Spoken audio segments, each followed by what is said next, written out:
Ok, então vamos lá.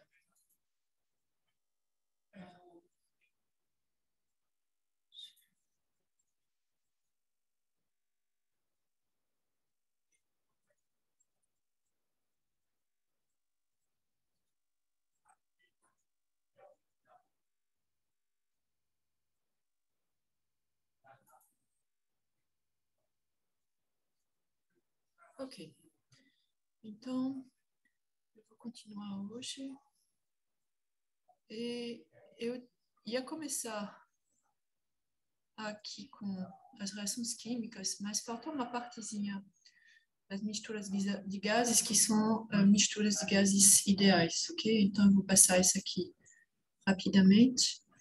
Então, só para lembrar, isso permite fazer uma revisãozinha de misturas de gases, que a gente já começou. Então, uma mistura aqui vai ser a própria mistura. Então, o que a gente vai fazer é uma mistura de gases ideais. Então, cada componente da mistura vai ser um gás ideal e a própria mistura vai ser um gás ideal, ok? Então, a gente pode usar tanto para a mistura aqui, quanto para os componentes, ok? A equação de estado relacionando a pressão aqui da mistura, o número de mol da mistura, ok? Tudo aqui da mistura é um gás ideal, ok? E aqui eu vou introduzir a lei de Dalton, ok? Que, na verdade, é um exemplo, ok, do que a gente viu nas aulas anteriores sobre quando vocês têm uma mistura assim, como é que vocês vão tratar a pressão, o volume, ok? Então, vocês têm inicialmente não, mas na mistura você tem um certo número de componentes e nessa lei aqui, nessa relação P igual a N RT sobre V, então você tem várias maneiras de abordar o problema. Ou a pressão é a soma das pressões, ok, de cada componente, ou seja, cada componente você vai atribuir uma pressão e dizer que a pressão total é a soma. Ou outra maneira é a soma dos volumes. Você vai dizer que todos os componentes têm a mesma pressão, a mesma temperatura, mas o volume da mistura é a soma dos volumes dos componentes, ok? Então, para essas misturas de gases ideais, essencialmente a gente vai usar a lei de Dalton, que é um exemplo de soma de pressões, ok? Então, a gente vai cada componente, ok? É o que está escrito aqui, cada componente são gases ideais, ok? Então, qual é a característica de um gás ideal? Não é um gás real, particularmente, a gente despreza o volume ocupado pelas próprias moléculas, né? Elas ocupam um certo volume, e também não tem interações entre as partículas, ok? Nem dentro de um componente, nem entre componentes. Então, cada partícula, ok? Ela vai visitar, vamos dizer, o volume disponível, ok? Sem ter interação com, sem ter muita interação com as outras moléculas, ok? Então, nesse caso, a gente pode dizer que cada componente da mistura vai ocupar o volume total da mistura, ok? Então, nesse caso, se faz a soma das pressões, ok? O volume é o mesmo. Então, é isso. Cada componente da mistura é um gás ideal, não está perturbado pela presença dos outros componentes, ocupando assim o volume V da mistura a temperatura T. Então, a gente tem que PI aqui, a pressão do componente I, é igual ao número de mol desse componente, ok? A constante dos gases universal, a temperatura e o volume da mistura, ok? E aí, se a gente fizer, se eu dividir essa pressão I do componente I pela pressão P da mistura, então eu vou ter esse NI aqui dividido por N, ok? E porque o resto é a mesma coisa, RT sobre V, ok? É o mesmo fator. Então, quando eu divido, ele sai. E então, essa razão entre o número de mol de um componente e o número de mol total é o que a gente chama de fração molar, ok? Então, a gente tem, então, que PI, já que essa aqui, talvez colocar de outra cor, essa aqui é a pressão,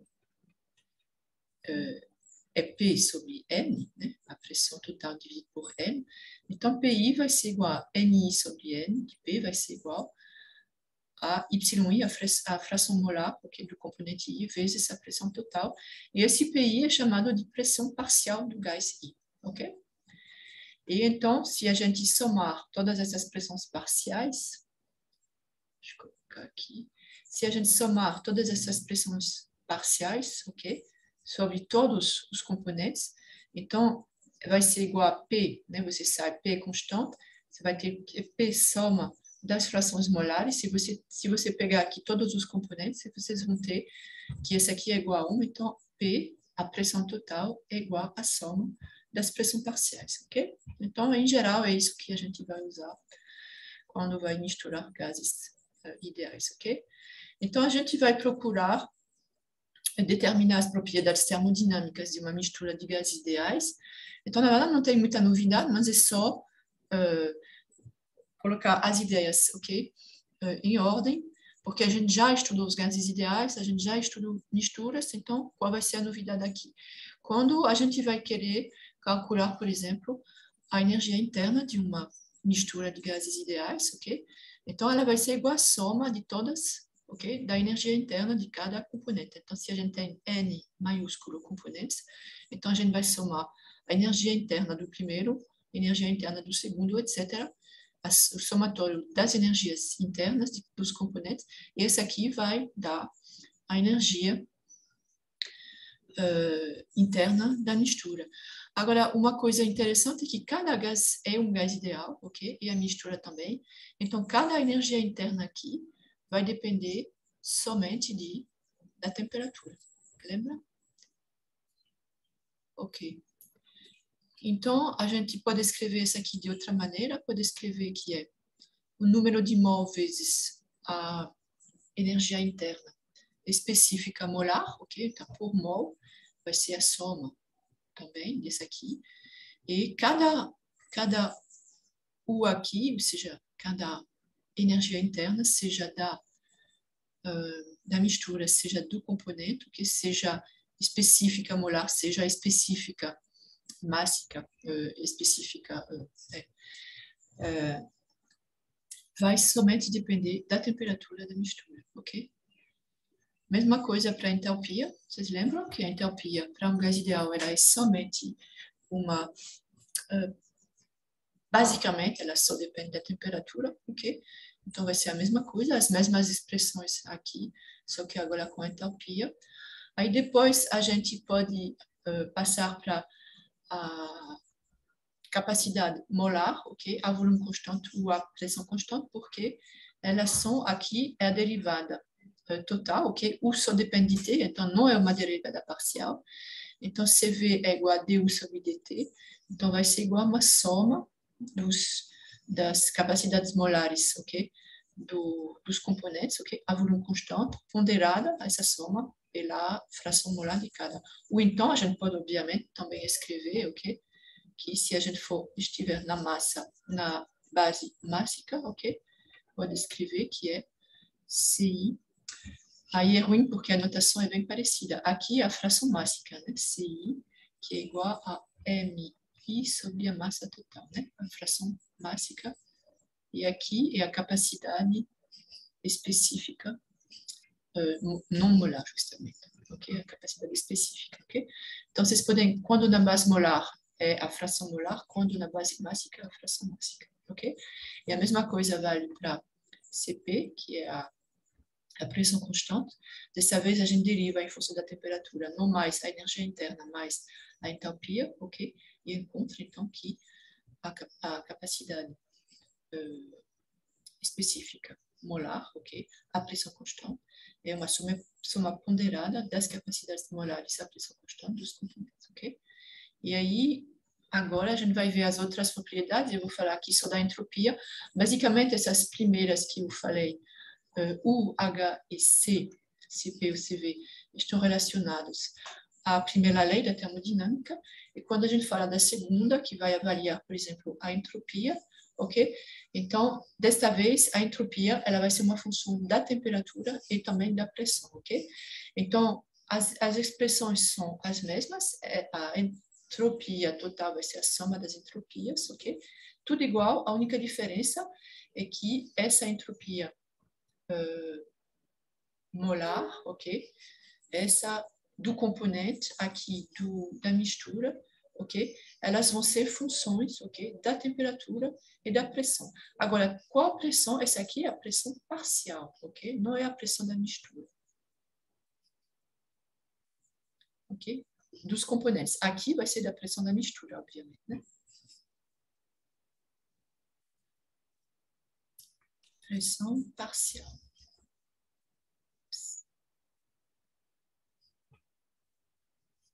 Ok? E S vai ser, obviamente, da mistura, vai ser uma função da pressão da mistura, ok? Então, vocês podem ver que aqui não tem nenhuma novidade, é só para lembrar, ok? O que a gente já viu. Então, no caso de misturar esses gases ideais, a gente vai poder usar as propriedades de cada gás ideal que a gente já viu, ok? Então, você tem, quando você vai analisar uma mistura de gases ideais, você tem basicamente dois tipos de situações. Ou você já tem essa mistura e você vai estudar um processo, ok? Acontecendo com essa mistura. E nesse caso, no processo, ok? A composição ela vai permanecer constante, ok? Se a gente estiver com uma massa de controle. Então, vai permanecer com composição constante. Então, cada NI, que é o número de mol, é constante, ok? Ou seja, os YI também são constantes, tudo é constante. O que vai mudar são as propriedades dessa mistura e as propriedades de cada componente, ok? Então, cada componente, cada gás, ele vai ter um comportamento em função da temperatura e da pressão, ok? Que vai ser diferente dos outros, porque como substância pura, ele tem um comportamento diferente. E a partir de todas essas propriedades, a gente calcula as propriedades da mistura, mas com composição constante. Isso simplifica um pouquinho a avaliação, porque, por exemplo, você vai ter que, você quer saber num processo, então esse processo vai ser, você vai de um estado 1, ok, para um estado 2 da mistura, ok? Então você tem a energia interna, por exemplo, vamos aplicar a primeira lei da termodinâmica, a energia interna da mistura é a soma, ok, de todas as energias internas de cada componente, ok? Então, é a soma, Ni é o número de mol do componente I, e o I barra, que depende da temperatura inicial, ok? É a energia interna específica molar do componente I, ok? Mesma coisa para o 2, e aí você vai calcular ΔU, ok? Que é igual, então a gente tem que ΔU da mistura é igual ao 2 menos o 1, ok? E aí, por que simplifica? Porque esse NI é constante, então você não precisa, ok, colocar um NI aqui e um NI aqui, ele é o mesmo, ok? Esse componente I, ele tem o mesmo número de mol durante todo o processo, então fica aqui na frente, ok? Então, quando a gente passar para a energia interna molar, ok? Então, você vai dividir isso aqui pelo número de mol total, ok? Da mistura, que também é constante, e aí você tem a fração molar e você calcula a energia. O I aqui quer dizer do componente I, não quer dizer inicial, ok? Inicial aqui é 1, final é 2, ok? Então, energia final, ok? Energia interna molar final do componente I, ok? Então, fica um pouquinho pesado em termos de notação, mas em termos de conceito não tem dificuldade, ok? Mas tem que ter cuidado. Da mesma maneira, a gente escreve isso aqui para entalpia, ok? Então, é a mesma coisa, só substituindo a energia interna pela entalpia, que só depende da temperatura. A temperatura no estado 1 inicial, no estado 2 final, ok? E para a entropia, então, a gente vai ter, a expressão é a mesma, só que aqui a gente tem que escrever que essa entropia molar, ok, específica molar, ela depende não só da temperatura da mistura, ok, esse aqui é da mistura, mas também do componente I. Esse aqui é a pressão parcial do componente I, ok? Parcial do componente I, ok? Aqui também. Então, essa pressão ela pode ter variado, ok? Indo do processo 1 para o processo 2, ok? Então, é isso que tem que ter cuidado. A pressão aqui é a pressão parcial, não é a pressão da mistura, ok? E aí, o segundo, então, essa aqui é estudando o processo, assim, misturas de gases ideais, okay, com composição constante. E o outro tipo de problema é quando você vai misturar gases ideais. Então, você tem em recipientes separados, você tem os gases ideais que estão na forma de substância pura, cada um com sua temperatura e sua pressão, ok? E aí você vai juntar, ok? Você vai juntar, esses gases são separados, você vai criar, ok? A mistura. E esse processo, ok? É irreversível, ok? Vocês podem imaginar que dessa mistura, que dificilmente você vai voltar a esse estado de gases que são separados. Então, sendo um processo irreversível, vai ter geração de entropia, ok? Então, tem várias razões para isso. Essa geração de entropia, ela pode vir do fato que as temperaturas dos gases são diferentes, ok? Então, você vai ter, de uma certa maneira, troca de calor entre eles, ok? Que são irreversíveis. Eles podem ser também a pressões diferentes, ok? Então, esse processo de equilibrar, bom, na verdade, as pressões parciais não precisam ser iguais, e também, então, isso pode gerar também entropia, e o fato que esses gases, eles são distinguíveis, ok? No sentido de que se não fossem, como se fosse um mesmo gás, ok? Então, seria possível separar, ok? Porque seria o mesmo gás. Aqui você não vai colocar de volta, ok? Na garrafa de oxigênio, o oxigênio na garrafa de nitrogênio, o nitrogênio, etc. Ok? Então, vamos ver isso, essa geração de entropia. Na verdade, eu acho que é um exemplo, ok? Então, eu estou utilizando aqui o Morin, né? Que é o livro, mas tem também no Borgnac. Deixa eu escrever aqui, que é o Morin. Ok? Aí, para escrever aqui os problemas, eu uso o livro em português, ok? Mas, em geral, eu prefiro... Então, é um pouquinho ruim o Morin para a gente, por quê? Porque a maioria dos problemas estão em unidades um pouquinho estranhas, né? Libre mola. No livro em português, ele coloca aqui em quilomol. No livro em inglês não tem isso, ok? Então, atmosfera, tudo bem. Aqui tem essa unidade de temperatura, que é Rankine, que a gente nunca usa, ok? Mas esse problema, por exemplo, ele diz a temperatura em Celsius, ok? E a quantidade de material, ok? Em quilomol. Então, a gente consegue resolver esse problema. A gente consegue resolver os outros também, ok? Sabendo fazer as conversões, né? Então, vocês sabem que nas conversões, o melhor para mudar de unidade é multiplicar por um fator 1, ok? Onde vocês colocam o valor de uma unidade no numerador e a quantidade correspondente na outra unidade, ok? No denominador, e com isso você consegue fazer qualquer conversão de unidade, ok?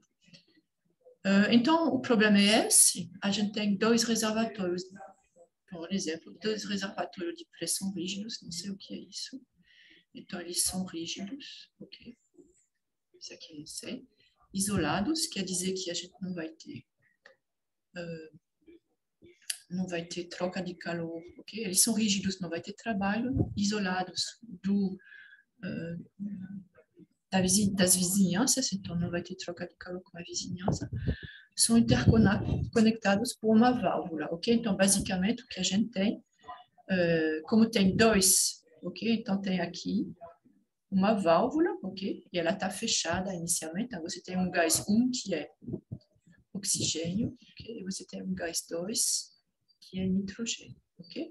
Então, essa válvula, ela está aberta, ok? E a gente quer ver... Bom, cada gás tem... Então, o nitrogênio, por exemplo, ele tem uma certa pressão, ok? 2 atmosferas e uma certa temperatura, que é menos 17,6 graus. E outro reservatório, ele tem uma certa quantidade de quilomol de oxigênio a uma certa pressão e temperatura diferente. Então, tudo é diferente, que é a pressão e a temperatura de cada um. Aí a válvula é aberta, e aí você deixa o tempo para se estabelecer o equilíbrio, ok?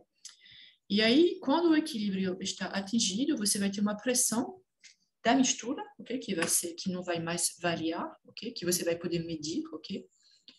Antes do equilíbrio, você não pode medir a pressão porque não tá em equilíbrio, ok? Também a temperatura, você só vai poder medir depois de atingir o equilíbrio, ok? Então, durante esse processo, não há interações, eles supõem, né? Interações de calor, ou seja, troca de calor, o trabalho entre os conteúdos dos vasos de pressão e a vizinhança. Okay? Determine primeiro a temperatura final da mistura, ok?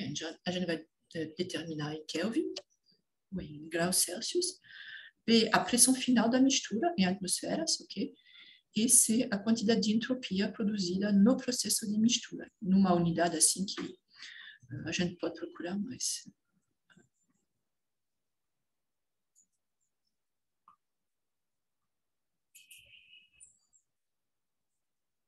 Ok.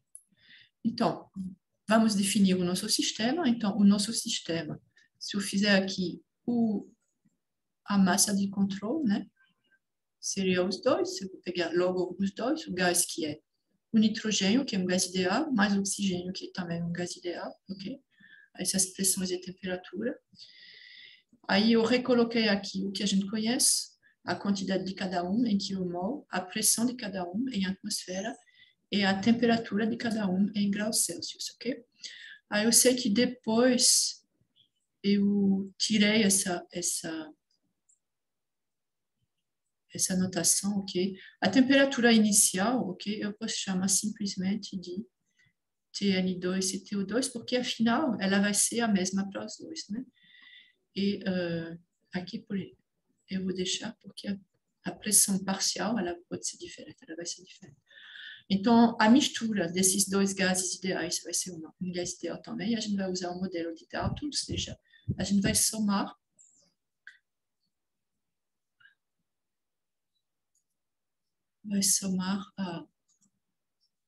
as pressões parciais, e o que a gente sabe é que também não tem trabalho nem calor, ok?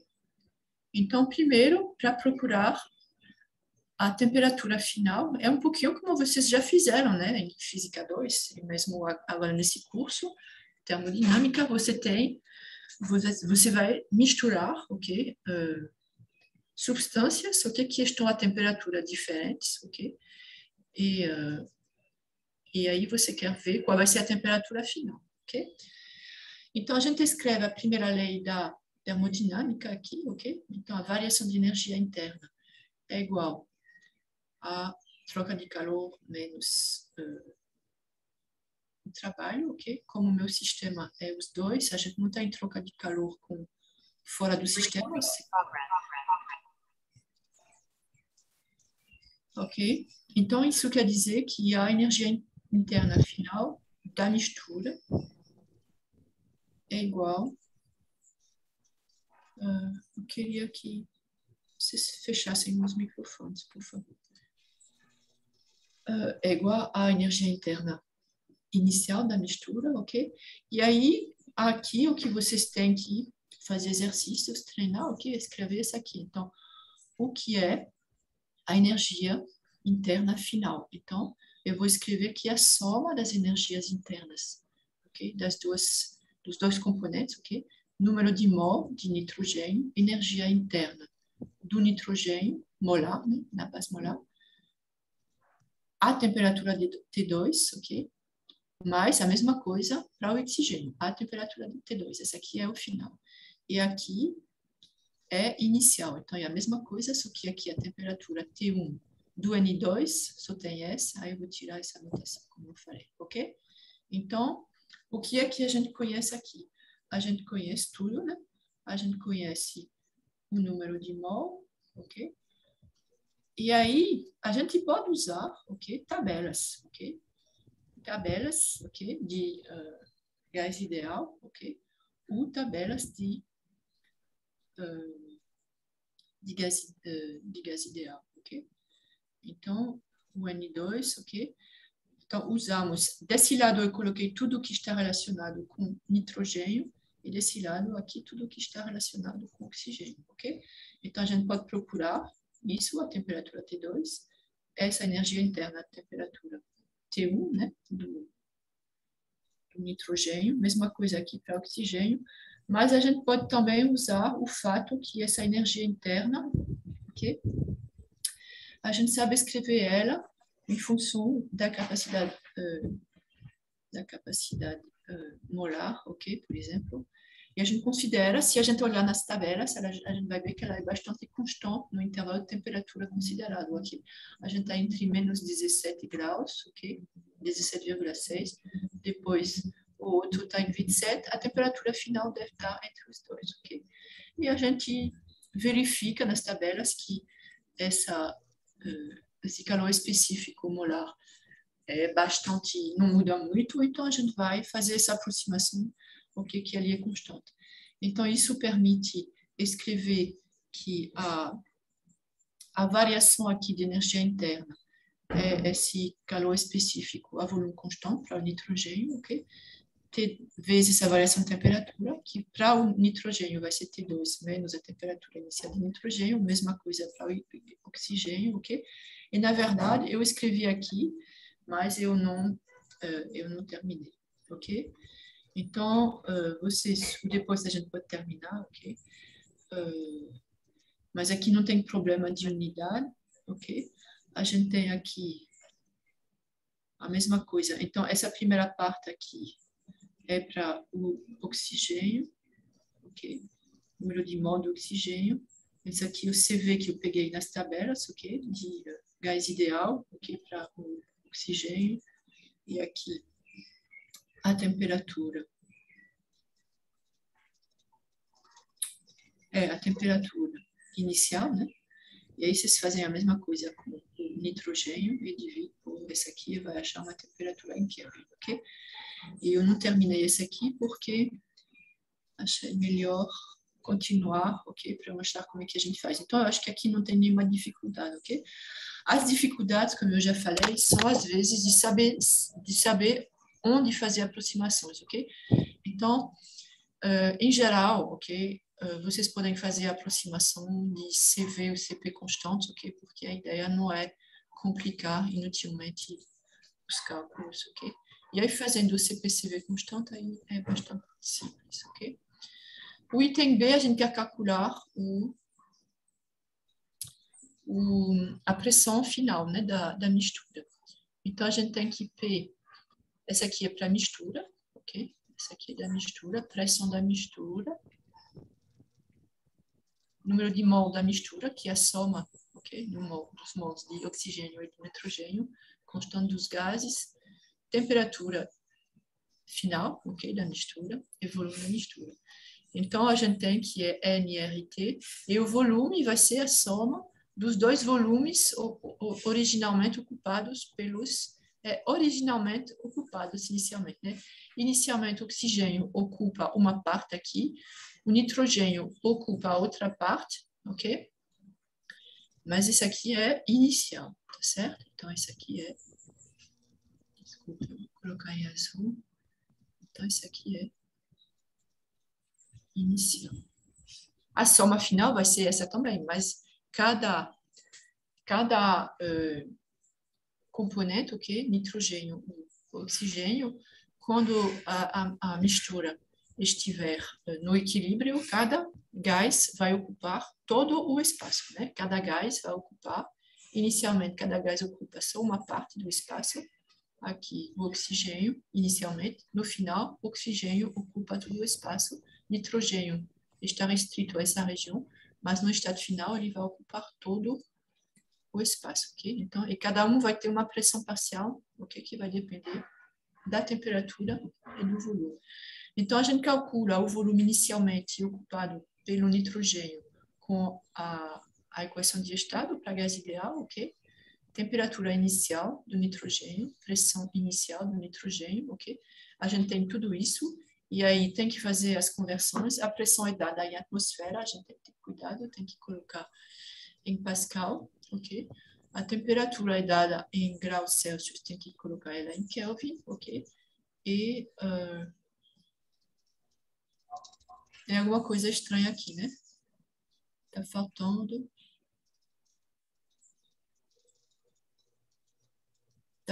o número de mol aqui, né? PV é igual, aqui tá faltando N2, e aqui tá faltando NV2, né? Porque esse aqui é por mol, esse R universal, tá ok? E aí vocês encontram, ok? E uma vez que a gente calcula o volume total, que é a soma desses dois volumes, a gente calcula, então, a pressão. Ainda tem alguns detalhes, tem que saber qual é o número de mol. O número de mol é a soma, é NN2. Posso escrever aqui. Oi, Cláudia. Tudo bom?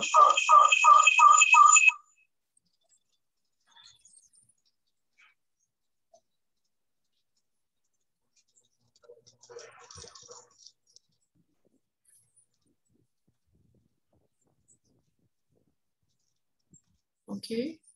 E a temperatura é essa, eu não coloquei 2, mas é essa mesma temperatura que a gente calculou aqui, né? E então, se calcula a pressão, ok? Falta fazer isso aqui. E sobre a entropia, a gente escreve que é a variação de entropia entre o estado 2, final, e o estado inicial 1, ok?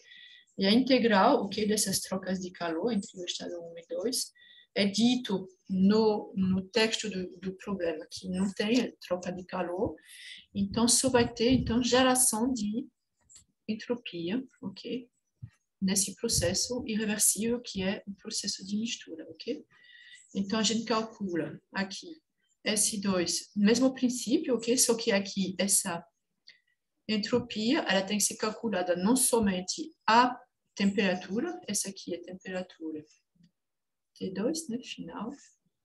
Aqui é a pressão final também. Eu já coloquei, essa aqui é a pressão parcial, ok?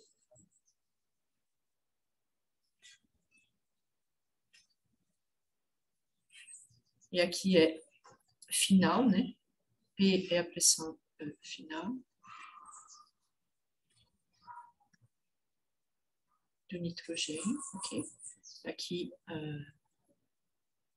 aqui a pressão parcial é a pressão realmente que ele estava, né? Inicialmente. Pressão inicial.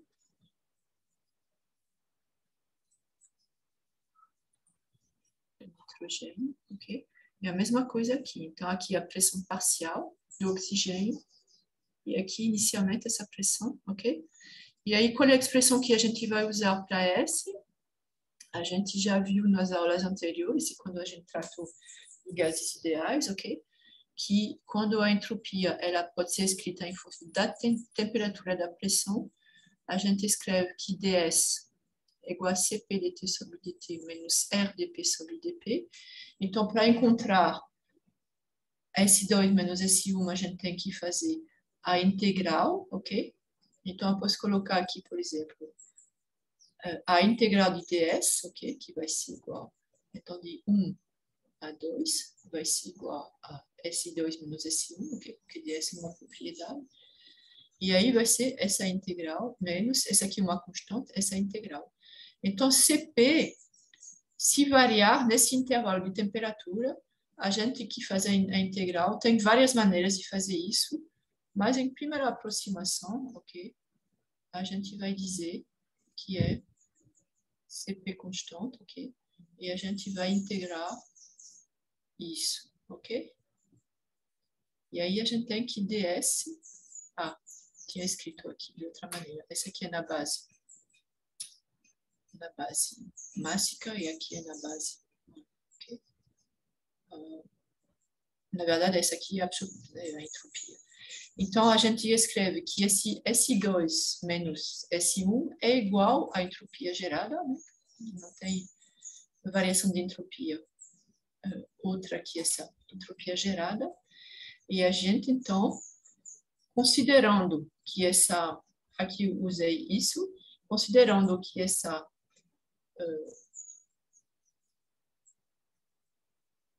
capacidade calorífica, essa... Como é que se chama? Okay? Molar, ok? Específica molar, ela é constante, não varia muito nesse intervalo de temperatura que a gente viu, ok? Então, vai ser Cp de N2 log de T final sobre T inicial. Esse aqui é para o nitrogênio final, nitrogênio inicial, e a mesma coisa para o oxigênio, ok? E aí, lembrando que nessa parte aqui, o que a gente coloca, ok? O P2, o P final aqui, então é P final sobre P inicial, só que é do componente, ok? É a pressão parcial, então cuidado para não colocar a pressão da mistura. Aqui, essa parêntese aqui é para o nitrogênio, é a pressão parcial do nitrogênio, que é igual à pressão da mistura vezes a fração molar do nitrogênio, ok? É a mesma coisa aqui para o oxigênio. E, de novo, eu não calculei esse aqui, mas é só calcular com as unidades corretas, ok? Então, só para mostrar que tem que ter cuidado, ok? E a cada passo se perguntar se pode fazer essa aproximação, etc. Mas, ok? Nenhuma novidade por enquanto, ok? Aqui tem um exercício que a gente pode resolver depois, posso colocar na próxima lista, por exemplo, que é agora, essa aqui foi uma primeira aplicação, né? São exemplos do Morin, então vocês podem, ok? Ver. Essa aqui é uma mistura adiabática de gás a volume total constante, ok? Ou seja, é uma massa de controle e a gente pode também ter uma mistura de dois fluxos, ok? Então, nesse exercício aqui, em regime permanente, ok? Então, a gente vai misturar ar seco com oxigênio, ok? E aí vai ter um fluxo, ok? Da mistura desses dois. E tem uma mistura de saída. Ok? Então, isso, e aí calcula, em geral, quando é assim, volume de controle, ok? A gente calcula taxas. Então, aqui a gente precisa calcular a taxa de produção de entropia, ok? E o A é o que? Vazão mássica de ar seco, de oxigênio, ok? Então, não tem nenhum conceito novo, o que a gente conhece, as leis da termodinâmica para um volume de controle, aplica a eles, sabendo o que é a propriedade da mistura, o que é a propriedade dos componentes, ok? Então, depois eu posso corrigir esse problema. E aí, para terminar sobre esse final de mistura de gases ideais, ok? A gente tem aqui uma mistura que é bem específica, que é uma mistura de gases, ok? E de vapor de água. Vapor de água é um gás, ok? Mas ele é tratado diferentemente, ok? Muitas vezes, ok, tem água no ar, ok, basicamente, ok? Então, o que a gente vai usar muito, o que a gente vai ver aqui, é o ar úmido, ok? Então, é quase um problema de meteorologia, tá certo? Então, o que a gente chama de ar úmido é isso. Você tem uma mistura de ar seco, ok? Onde você considera todos os componentes do ar, ok? Então, tem oxigênio, tem nitrogênio, ok? E nesse ar, ok, tem vapor de água. Vocês sabem, ok, que a gente pode misturar esse vapor de água com ar. Então, normalmente, no ar úmido, o vapor de água está na forma de vapor superaquecido, ok? Mas a gente separa e faz disso uma mistura binária, ou seja, tem dois componentes, uma é o ar, ok? E a gente sabe mais ou menos as propriedades do ar, tratando ele como uma substância pura, ok? E a outra é vapor de água. E por que é tão diferente? Porque o vapor de água, ele pode, por exemplo, se você diminuir a temperatura da mistura de ar, ok? Você pode ter condensação da água, ok? Os outros vão permanecer na forma de vapor muito mais, ok? A temperatura muito mais baixas do que a água. Então, como ela vai se transformar, ok? Vai ter uma mudança de fase, então a gente já separa esses dois, ok? E a gente vai ver algumas propriedades desse ar úmido, ok? Particularmente para fixar as ideias e um pouquinho o vocabulário, ok? Então, a ideia é que você tem, como antes, ok? Uma mistura, ok? De dois gases, ok? Ar seco e vapor d'água, e aí você tem as grandezas caracterizando cada uma, a gente usa A para o ar e V para o vapor de água, ok? E sem índice é para a mistura, ok? Então, quais são... a gente caracteriza a composição, então, você tem o número de mol nessa mistura, que vai ser... A composição é Na mol de ar seco, Nv mol de vapor de água, a massa é a mesma coisa, a massa total da mistura, soma das massas, ok? Você trata cada um, ok? O ar seco e o vapor de água e a mistura como um gás ideal, então P igual a nRT sobre V, ok? Ou então, essa aqui é a constante universal, que é kilomol, que é kilojoule por Kelvin, e essa aqui é mRT sobre V, onde R é R barra universal sobre a massa molar, ok? Massa molar da mistura, ok? E então, essa aqui está em kilojoule por quilograma por Kelvin, ok? Vocês sabem. Só chamando a atenção para ter cuidado. A pressão parcial de ar nessa mistura é igual à fração molar, ok? De ar na mistura, vezes a pressão da mistura, ok? Que a gente pode escrever aqui. É um gás ideal que a gente pode escrever aqui em função do número de mol ou em função da massa. Mesma coisa para o vapor d'água, ok? Os dois são tratados como gases ideais. E então, a gente vai ver um pouquinho o que acontece, ok? O que acontece é um processo que vou descrever depois, é que se você, por exemplo, diminuir a temperatura da mistura, então você tem aqui o que é chamado de estado típico do vapor de água em ar úmido, ok? Então, tá aqui. Então, o vapor, essa aqui é para água, ok? Não é a mistura, é a água, tá certo? Então, você tem aqui a curva T em função do volume específico que vocês conhecem bem, ok? Mas você tem aqui as isobáricas, ok? Só que a pressão que está aqui é a pressão parcial, né? Ou seja, a pressão do vapor de água na mistura, ok? E aqui você tem, como é em função da temperatura, a temperatura constante, que é a temperatura da mistura, é uma linha horizontal, ok? A temperatura de mistura, que é aqui, tá bom? Então, você tem inicialmente essa temperatura de mistura e você tem que o vapor de água está a essa pressão parcial PV que a gente pode calcular, ok? Então, o estado inicial do vapor d'água é aqui, é um vapor superaquecido, ok? E aí, o que se faz? A gente vai ver o que acontece se a gente diminuir a temperatura. Então, a temperatura da mistura, essa linha aqui, vocês vão descer ela, ok? Se tivesse uma régua, a gente desce essa temperatura de mistura, mas a gente faz isso, por exemplo, a composição constante, então, a fração molar de água, eu vou descrever um pouquinho depois, ela permanece a mesma, então a gente vai diminuir a temperatura da mistura, mantendo constante essa pressão parcial. Então, a gente vai seguir o estado da água, vai seguir essa curva aqui, essa reta, que é a pressão parcial constante, ok? E a mistura, quando chegar a essa temperatura aqui, o que vai acontecer é que o ar seco vai continuar na forma de ar seco, mas a água, ok? Ela chegou aqui ao valor, ok? A um valor de pressão, desculpa, a temperatura correspondendo à temperatura de saturação para essa pressão, tá certo? Então, você tem aqui a água que está na forma de vapor saturado, ok? E então, se a gente continuar diminuindo a temperatura, ok?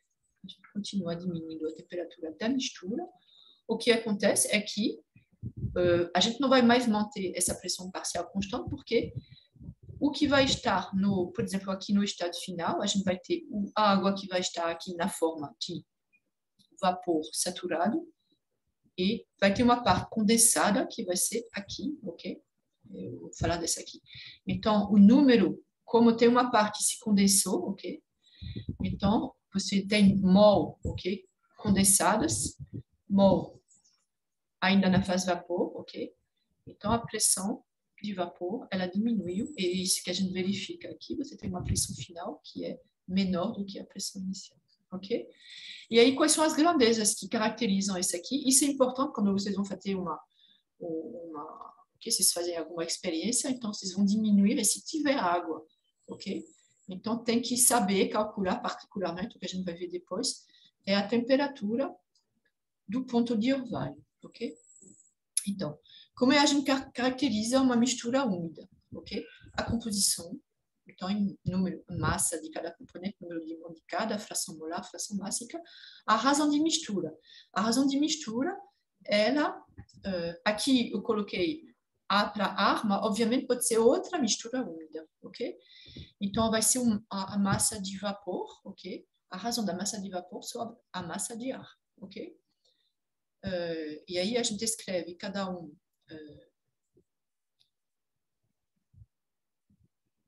VPV sobre T. Assim, ok. Essa aqui é a massa de vapor, que a gente pode escrever assim, porque é o gás ideal. Aqui é a equação de estado para o ar, ok? E aí a gente simplificando, ok? A temperatura é a mesma para os dois, o volume é o mesmo, e aí vai ficar essa relação aqui, a razão das constantes de cada gás, ar e vapor de água, e das pressões, e esse R a gente escreve em função, ok? R de cada gás é igual à constante universal dividido pela massa molar do gás. Então, a gente termina com essa relação aqui, ok? Você tem aqui PV, aqui eu escrevi em função das frações molares, mas você tem aqui RA sobre RV que vira MV sobre MA, tá certo? Massa molar da água, massa molar do ar. E aqui a gente tem PV sobre PA, e PA simplesmente é a pressão total menos a pressão do vapor de água, é a pressão do ar. Então, a gente só precisa saber a pressão de vapor, ok? Para calcular essa razão de mistura. E esse 0,622 é basicamente isso, ok? Que é conhecido. Olha a massa molar típica do ar, ok? Uma composição típica, ok? E do vapor de água, ok? Que é aproximadamente 18, ok? Quilograma por quilomol, ok? Então, a razão dos dois dá isso aqui. E a gente calcula, então, é uma maneira de caracterizar o ar úmido, ok? E aí tem também uma grandeza que se chama umidade relativa. Aqui a notação é φ, ok? E φ é simplesmente a fração molar do vapor de água dividido pela fração molar desse vapor de água saturado a essa pressão e temperatura. Então, como é essa aqui? Eu vou reescrever de outra maneira, porque como essas frações molares estão relacionadas com as pressões parciais, ok? Pressão parcial do vapor é essa, a pressão parcial do vapor saturado é essa, ok? Então, é a razão dessas duas pressões. E quais são essas duas pressões? Deixa eu ver se aparece aqui. Aparece aqui, ok? Então, vejam. É por isso que vocês têm que entender bem esses gráficos, ok? O que quer dizer isso aqui? Vocês têm a temperatura da mistura, ok? Essa aqui é T em função do volume específico. Temperatura da mistura, então tudo está, o ar seco e a água estão a essa temperatura, ok? Então, qual é a pressão parcial? É essa, né? Então, você passa a isobárica, ok? Que passa aqui, é a pressão de vapor, a pressão parcial de vapor de água nessa mistura. E o que é PG? É a pressão parcial, ok? Do vapor de água, mas a pressão de saturação para essa temperatura. Então, qual é a pressão de saturação? A essa temperatura, vocês vão até a linha de vapor saturado e a pressão é essa. É a pressão correspondendo à isobárica que passa aqui, ok? Então, a essa pressão aqui e a essa temperatura, a água muda de estado, tá certo? Aqui não. A essa pressão parcial, você precisa descer para uma temperatura menor, ok? Então, essa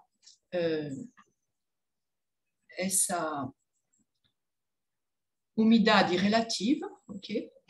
É simplesmente a razão dessa pressão sobre essa, ok? Então, tem que saber a definição, é só. ok? E essas duas grandezas, tanto a razão de mistura quanto a umidade relativa, podem ser medidas, ok? Então, você pode medir. Então, é bom porque elas podem ser usadas depois. Por exemplo, você quer saber a entalpia do seu processo aqui. Então, a entalpia da mistura é a entalpia do ar mais a entalpia do vapor, ok? Então, a gente escreve aqui em função da massa ou em função do número de mol, ok? Aquela barrinha é quando é em base molar, ok? E aí, a gente reconhece aqui, se eu dividir isso pela massa do ar, por exemplo, então aqui eu vou ter a massa do ar dividido pela massa do ar vai dar 1, então eu tenho aqui a entalpia, ok? Específica do ar seco, e aqui vai ser a razão MV sobre MA, que é, a gente chamou isso aqui de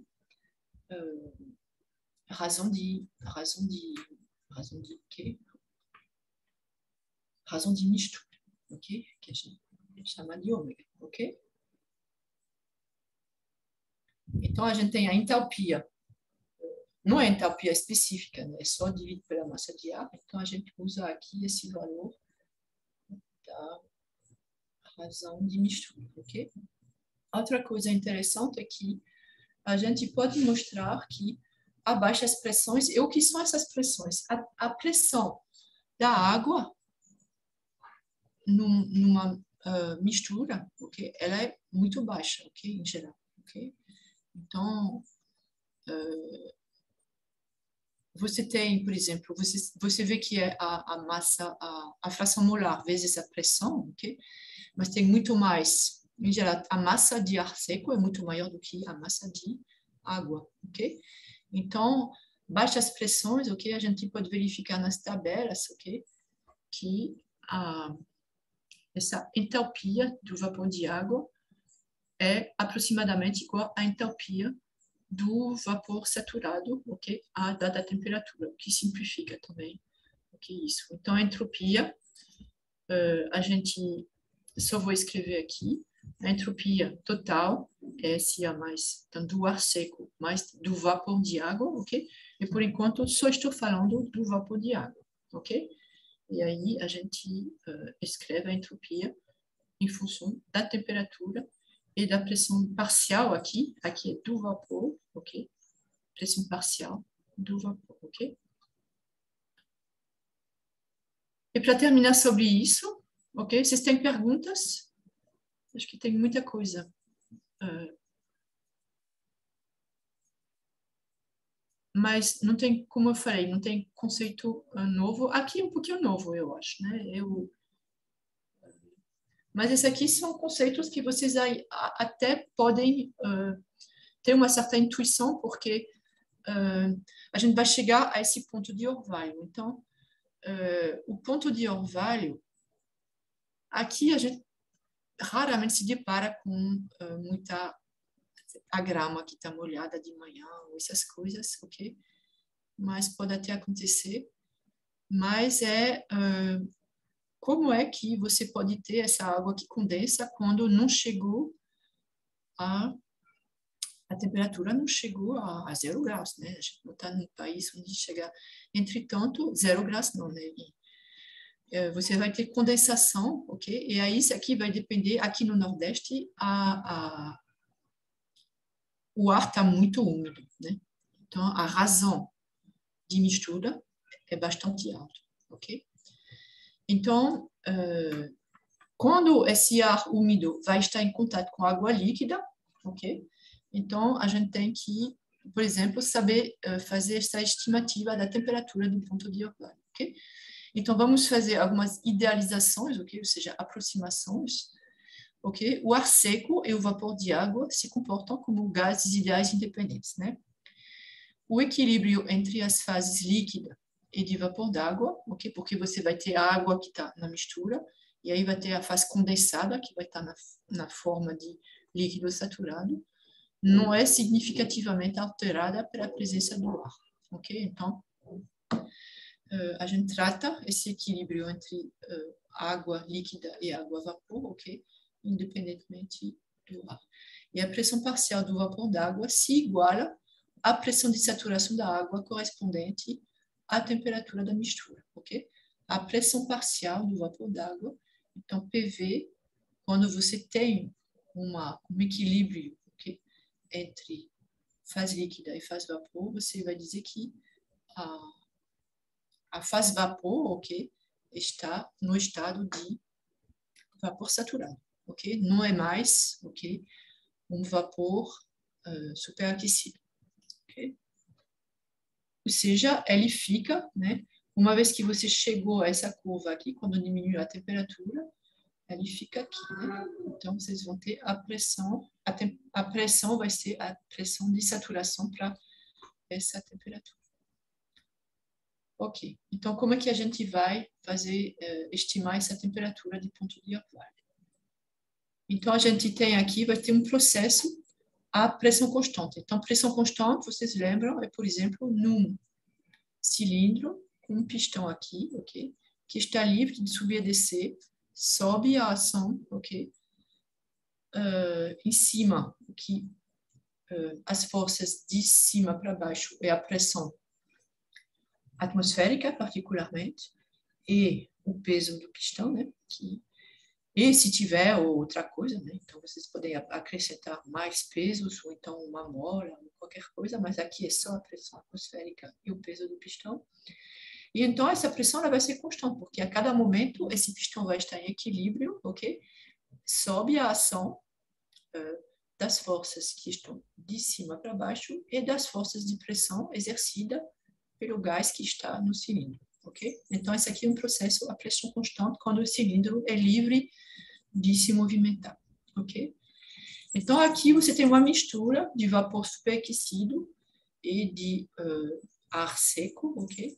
A uma certa temperatura inicial. Esse aqui é o estado inicial.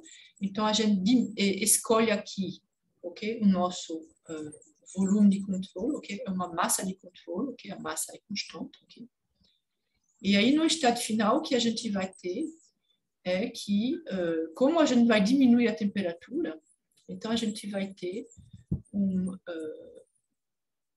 uma parte, ok, de líquido saturado aqui, de água, ok? E um equilíbrio entre a fase vapor e a fase líquida da água, ok? Então, o processo AP constante, inicialmente a gente vai ter, então, um processo sendo, enquanto a água fica na fase vapor, ok? Então, inicialmente superaquecida, ok? Então, a pressão parcial dela vai permanecer constante, porque o número a fração molar vai permanecer constante, essa pressão também é constante, então a pressão parcial é constante, ok? Então, a gente sai daqui desse estado inicial, que é 1, ok? Então, aqui é o estado inicial 1, a pressão da mistura, a pressão parcial, ok? Para a água, ok? E a gente começa a diminuir a temperatura, ok? E mantendo essa pressão parcial constante. Então, aqui, a água é superaquecido, superaquecido, superaquecido, e quando a gente chega aqui, é o tal de ponto de orvalho. Por quê? A essa temperatura da mistura e a essa pressão parcial do vapor de água, ela começa a condensar, porque chegou, ok, a temperatura, para essa pressão, chegou a temperatura de saturação, né? Para a água, ok? E aí, se a gente continuar diminuindo a temperatura, o que vai acontecer é que vai ter uma separação, ok, da fase. Então, vai ter uma fase que vai aparecer S e vai continuar na forma de vapor saturado aqui, até a temperatura final, onde esse aqui vai ser o estado final do vapor de água, ok? Onde PG2 vai ser inferior, então essa aqui é a pressão final, é PG2 que é o quê? Que é a pressão de saturação correspondendo a essa temperatura final, tá certo? E aí a fase condensada está aqui na forma de líquido saturado, ok? Então, os dois, a mesma pressão e a mesma temperatura, entretanto, em duas fases diferentes, ok? Então, é isso que está descrito aqui. E aí, na temperatura final, só para mostrar aqui, Na temperatura final, você tem que a pressão parcial de água, como está escrito aqui, é inferior à pressão inicial. Por quê? Porque, basicamente, você diminuiu o número de mol, ok? A quantidade de água na fase vapor, ok? Tem uma parte que foi transferida para essa fase líquida. Então, tem menos água, ou seja, a razão de mistura, ok? Ela é menor, ok? E aqui tem um exercício também, que é do Morin, ok? É um exemplo, ok? Que é para fazer, só para mostrar aqui, que é uma aplicação direta do que a gente tratou agora, resfriando o ar úmido à pressão constante, que é exatamente o que a gente fez. Então, você tem uma amostra de ar úmido, você conhece a massa total, ok? Dessa massa de ar, ok? Aí você conhece a temperatura dela, aqui em graus Celsius, ok? E aí você tem a pressão, ok? Basicamente essa aqui é a pressão atmosférica, ok? E aí você tem aqui esses 70% de umidade relativa, lembram que é o φ, né? E aí você resfria, então aí é só aplicar a definição, né? Você resfria essa mistura, ok? Esse ar úmido, até uma certa temperatura, 4,44 graus Celsius, mantendo a pressão constante. Então, mantendo, ok? A pressão sendo constante, a pressão parcial do vapor vai permanecer constante até chegar à temperatura, ok? Se diminui a temperatura, até chegar à temperatura do ponto de orvalho, ok? Então, a gente quer aqui a temperatura final não deve ser o ponto de orvalho, ok? Deve ser menor, provavelmente.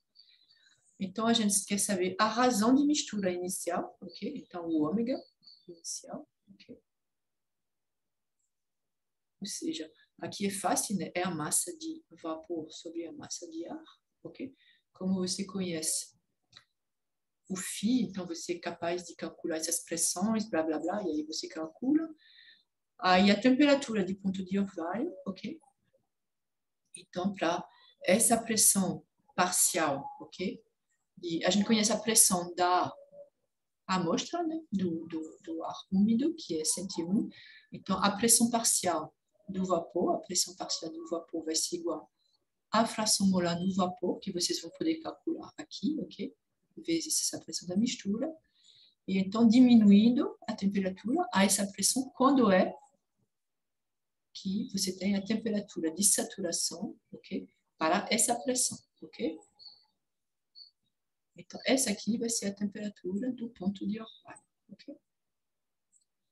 E C, a gente quer saber a quantidade de vapor d'água que se condensa, ok? Aqui em libras, ok? E a gente vai libre, não sei o quê, e a gente vai querer em quilograma, ok? Então, é um problema simples, ok? Que a gente pode resolver depois. Eu deixei ele aqui. E deve ter o mesmo problema. Ah, não tem aqui.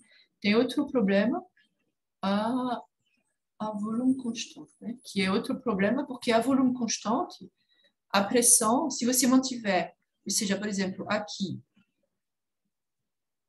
você impede, ok? Você coloca sei lá, um pino aqui, ok? Para impedir esse pistão de se mover, né? Então, você mantém o volume constante. Então, aqui, a pressão ela vai variar, né? Então, a pressão variando muda um pouquinho a resolução do problema.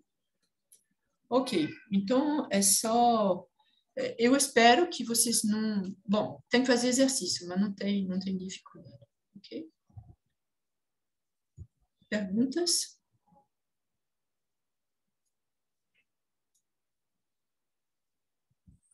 Tem alguém?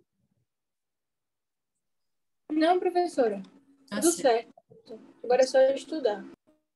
É só isso. Ok, deixa eu parar aqui.